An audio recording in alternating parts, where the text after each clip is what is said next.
200 miles above the Arctic Circle, minus 20 degrees, snow as far as the eye can see, and three world leaders, Canada, Germany, and Norway, standing together on a tank, watching 32,000 NATO troops run the biggest Arctic military exercise in years.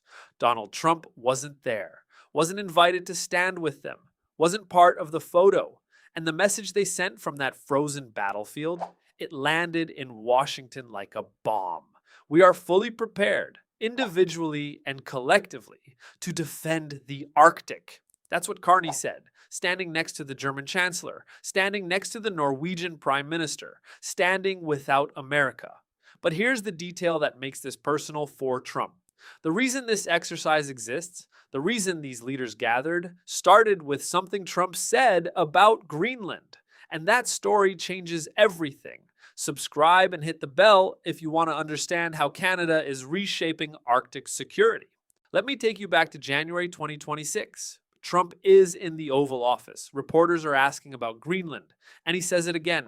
America needs Greenland for security purposes. He threatens tariffs on European allies until Denmark agrees to sell. Think about that. A NATO member threatening other NATO members over territory that isn't his. The Danish Prime Minister called the comments absurd. The President of Finland said any attempt to take land from another country is unacceptable. And inside NATO headquarters, alarm bells started ringing.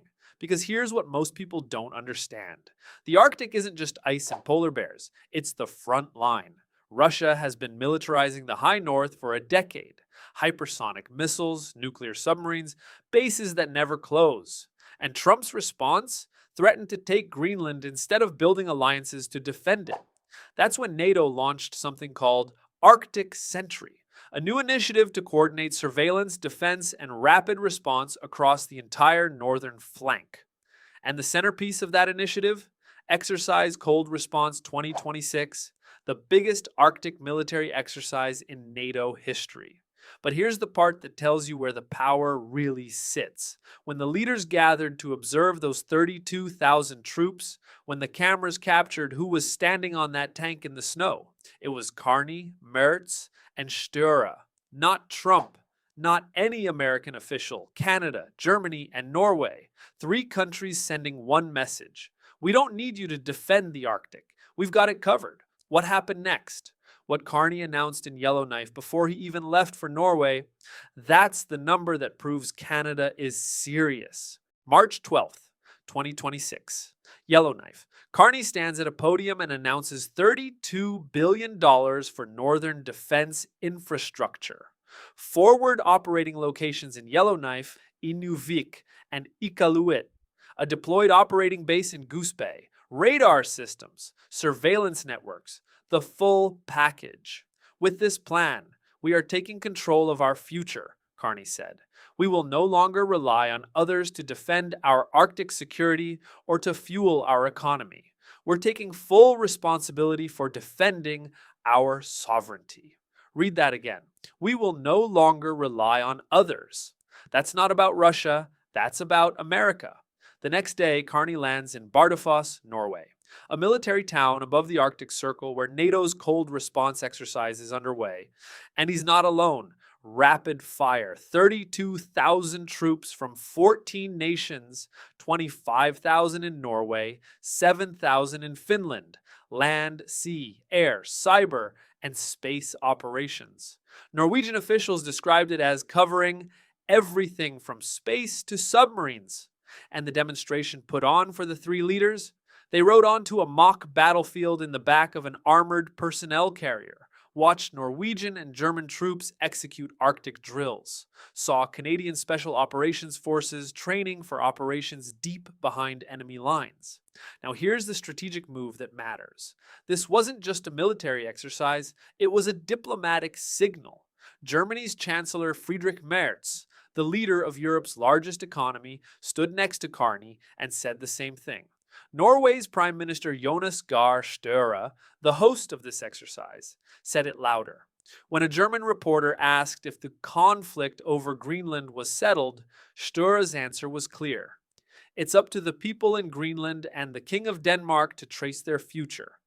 Any attempt to say that a country can take land from another country is unacceptable. That's a NATO ally publicly rejecting Trump's territorial demands, standing next to Canada's Prime Minister, on camera, for the world to see. And then came the Nordic Summit. Carney met with leaders from Denmark, Sweden, Finland, Iceland, and Norway, 5 countries, all Arctic nations, all sending the same message. The Nordic countries coming together with Canada, one analyst said. This tells Donald Trump that we've got Arctic security covered. He doesn't need to worry about it. Translation, stay out of it. We've got this. So let's add up what just happened. Canada announced $32 billion for Arctic defense.